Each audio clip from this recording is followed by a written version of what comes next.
आज आप सभी का स्वागत है एक बार फिर से आपके अपने YouTube चैनल पर। आज की बड़ी खबरें लेकर आए हैं। हाई कोर्ट के पूर्व जज का आया है बड़ा बयान। प्रधानमंत्री मोदी के बयान पे दी है बड़ी टिप्पणी। जी हां, तो दूसरी तरफ जानेंगे एक बार फिर से राहुल गांधी हमलावर नजर आए हैं बीजेपी पर। तो दूसरी तरफ डॉक्टर मनमोहन सिंह की हो रही है चौतरफा तारीफ। क्या है मामला, आगे विस्तार से खबर शामिल की गई है। तरफ अगर आप लोग मानते हैं कि इस बार के चुनाव में जनता परिवर्तन के लिए वोट कर रही है तो एक लाइक वीडियो को जरूर कीजिएगा, कमेंट बॉक्स में जरूर लिखेगा बी सपोर्ट इंडिया। पहली बड़ी खबर जानते हैं। मोदी के बयान को लेकर चौतरफा निंदा हो रही है। कांग्रेस पार्टी हमलावर है, चुनाव आयोग मामला पहुंचा, चुनाव आयोग ने हाथ खड़े कर दिए कि हम कोई कार्रवाई नहीं करेंगे।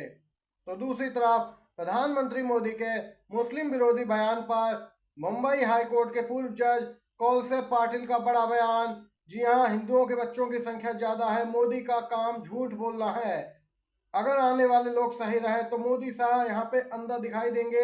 ये यहाँ पे पूर्व जज बॉम्बे हाई कोर्ट के रहे हैं कौलसे पाटिल, इनका ये बयान सामने निकल के आया है।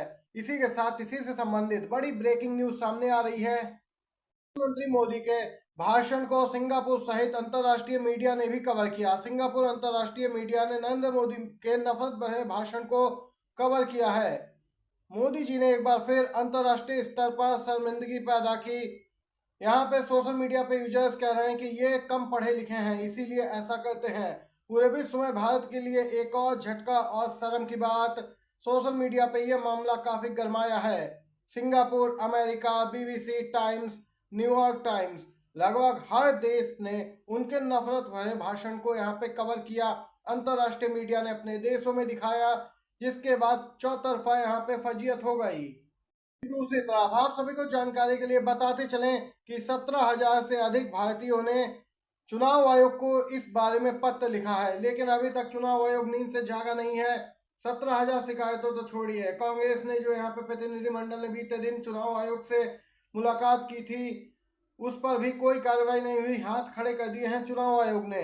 तो दूसरी तरफ सोशल मीडिया पे यूजर्स की प्रतिक्रियाएं भी निकल के आ रही हैं, उनमें से कुछ प्रतिक्रियाएं जानते हैं। सोशल मीडिया पर लोग कह रहे हैं कि अर्थशास्त्री पूर्व पीएम डॉक्टर मनमोहन सिंह का लोहा दुनिया मानती है, जिनकी लिखी किताब ऑक्सफोर्ड यूनिवर्सिटी जैसी जगहों में पढ़ाई जाती है।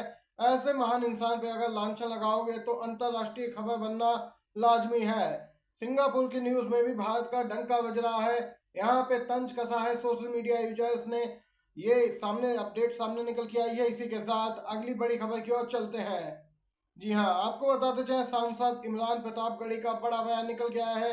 अब तो राहुल गांधी ही लेकर आएंगे न्याय, Modi ji bye bye, Modi ji bye bye. इस समय यहाँ पे तमाम कांग्रेस के नेता सांसद रैलियों को संबोधित कर रहे हैं। इमरान प्रतापगढ़ी भी उनमें से एक हैं। यहाँ पे इन्होंने जोरदार तरीके से राहुल गांधी की बात आम जनता के बीच रखी और बीजेपी को निशाने पर लिया। नेता शशि थरूर ने दूसरी तरफ बड़ा दावा कर दिया है केरल में बीजेपी सिर्फ अपना खाता भी नहीं खोल पाएगी, उसकी सीटें यहाँ पे शून्य आएंगी हमेशा की तरह। जी हाँ, केरल में बीजेपी पूरा जोर लगा रही है कि कम से कम एक सीट तो मिल ही जाए। वहीं शशि थरूर ने बीजेपी को यहाँ पे बड़ा ट्रीटमेंट दिया है और कह दिया है कि इस बार उसका खाता फिर से नहीं खुलेगा केरल में। केरल में बीजेपी का आज तक खाता नहीं खुला है। लोकसभा का एक भी सांसद केरल से नहीं आता है बीजेपी का। तो दूसरी तरफ केरल के पड़ोसी राज्य कर्नाटक से आ रही है जो अपडेट आ रही है उसमें बताते चले। बेंगलुरु में मोदी सरकार के खिलाफ कर्नाटक के CM Siddaramaiah, deputy CM DK Shivakumar और सभी शीर्ष नेताओं का भारी विरोध प्रदर्शन। सुप्रीम कोर्ट के सख्त आदेश के बावजूद मोदी सरकार ने सूखा राहत राशि रोक दी है। यहाँ पे देख सकते हैं कांग्रेस फ्रंट फुट पे खेलना चाह रही है, जिसके चलते चुनाव के समय यहाँ पे मुख्यमंत्री, डिप्टी सीएम आदि तमाम कैबिनेट मंत्री कर्नाटक सरकार के विरोध प्रदर्शन कर रहे हैं। और इसकी यहाँ पे जनता में भी काफी पहुंच हो रही है। जनता भी बढ़ चढ़ के इसमें हिस्सा ले रही है। कांग्रेस के साथ मैदान में उतर आई है कर्नाटक की जनता। सूरत के घटनाक्रम को हम सभी जानते हैं, किस प्रकार से निर्विरोध बीजेपी उम्मीदवार को जिताया गया, कांग्रेस उम्मीदवार का पर्चा खारिज कराया गया, 8 निर्दलीयों ने भी पर्चा वापस लिया, बीजेपी उम्मीदवार जीत गया। वहीं अब इस पर शिवसेना उद्धव गुट के सांसद संजय राउत ने निशाना साधा है। सूरत लोकसभा सीट से बीजेपी के मुकेश दलाल निर्विरोध निर्वाचित होने पर संजय राउत ने कहा, सूरत में जो हुआ वे चंडीगढ़ पैटर्न पे हुआ। जिस तरह से कांग्रेस के उम्मीदवार का नामांकन रद्द हुआ, देश के इतिहास में ये कभी नहीं हुआ। सीधे सीधे लोकतंत्र की हत्या की जा रही है। इसलिए हम चाहते हैं कि देश से ये तानाशाही खत्म होनी चाहिए। संजय राउत का बयान आया है। रामदेव को लगा है फिर से सुप्रीम कोर्ट से बड़ा झटका। इस समय की ताजा अपडेट निकल के आई है। एक समय यहाँ पे रामदेव लगातार सुप्रीम कोर्ट की अवमानना कर रहे थे, लेकिन अब बार बार माफी मांगने से भी काम नहीं चल रहा। पहले रामदेव ने लिखित माफी मांगी, कोर्ट में पेश होकर माफी मांगी, फिर यहाँ पे माफी मांग रहे रामदेव, लेकिन चौथी बार भी सुप्रीम कोर्ट से माफी मांगी, राहत नहीं मिली। इससे पहले सुनवाई पर 4.5 करोड़ का टैक्स देना होगा, ये आदेश दिया था सुप्रीम कोर्ट ने योग शिविर पर, जिससे रामदेव अभी तक बचते रहे थे। लेकिन रामदेव ने सुप्रीम कोर्ट से आज चौथी बार माफी मांगी है। रामदेव ने कोरोनिल और पतंजलि के दूसरे सामान को लेकर जो झूठा प्रचार किया था उसको लेकर रामदेव ने अखबारों में छोटा सा माफीनामा भी छपवाया है। कोर्ट ने बड़े साइज का माफीनामा छपवाने को कहा है। रामदेव भ्रामक विज्ञापन मामले में बुरा फंसे हैं, अब यहाँ पे सफाई दे रहे हैं और अखबारों में माफीनामा भी छपवा रहे हैं। ये ताजा अपडेट निकल के आई है रामदेव और पतंजलि से संबंधित। अगली अपडेट की ओर चलते हैं। लेटेस्ट अपडेट आ रही है। जी हाँ, ग्राउंड जीरो अपडेट से यहाँ एक सर्वे सामने निकल के आया है प्रथम चरण मतदान को लेकर। जी हाँ, जो आंकड़े सामने निकल के आए हैं चौंकाने वाले हैं। 21 राज्यों के 102 सीटों पे मतदान हुआ था, जिसको लेकर ताजा आंकड़े आपको बताते चले। एनडीए के होश क्यों उड़े हैं? जी हाँ, इंडिया गठबंधन इसमें 75 सीटों पे बढ़त बनाया है। एनडीए को 23 सीटें मिलती दिखाई दे रही हैं, अन्य के खाते में 3 सीटें जा रही हैं।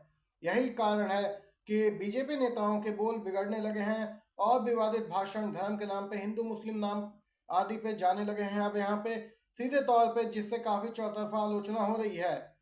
यही कारण है कि बीजेपी पिछड़ रही है इंडिया गठबंधन से, जैसा कि मल्लिकार्जुन खड़गे भी पहले ही दावा कर चुके हैं। उसी प्रकार का प्रथम चरण में कुछ यहाँ पे सामने निकल के आई है अपडेट, जो यहाँ पे सर्वे कराया गया है उसको लेकर इंडिया गठबंधन 75 पे बढ़त बनाए हैं। प्रतिक्रिया आई है सीएम ममता बनर्जी की। लोकसभा चुनाव के पहले चरण में हार भांपने के बाद बीजेपी खेमे में घबराहट है, इसलिए बेतुके बयान दे रहे हैं बीजेपी पार्टी के नेता। पश्चिम बंगाल की मुख्यमंत्री ने कहा कि भारतीय जनता पार्टी लोकसभा चुनाव के पहले चरण के तहत पिछले सप्ताह हुए मतदान में अपनी हार को भांपने के बाद से घबराई हुई है। सीएम बनर्जी ने दावा किया कि देश भर से बीजेपी खेमे का सफाया होने वाला है। सीएम बनर्जी ने एक रैली को संबोधित करते हुए उत्तर 24 परगना जिले में यहाँ पर संदेश खाली से जुड़े विवाद का जिक्र करते हुए कहा कि यहाँ एक ऐसे समय में राज्य सरकार को बदनाम करने के लिए बीजेपी की पूर्व नियोजित चाल है, जब लोकसभा चुनाव हो रहे हैं। देख सकते हैं सीएम बनर्जी ने ये बड़ी बात कही है। अगर आपको ये वीडियो पसंद आया हो तो लाइक कीजिएगा, शेयर कीजिएगा अपने दोस्तों के साथ भी। आज की हर खबर आप तक पहुंचाई है। वीडियो देखने के लिए आप सभी का धन्यवाद।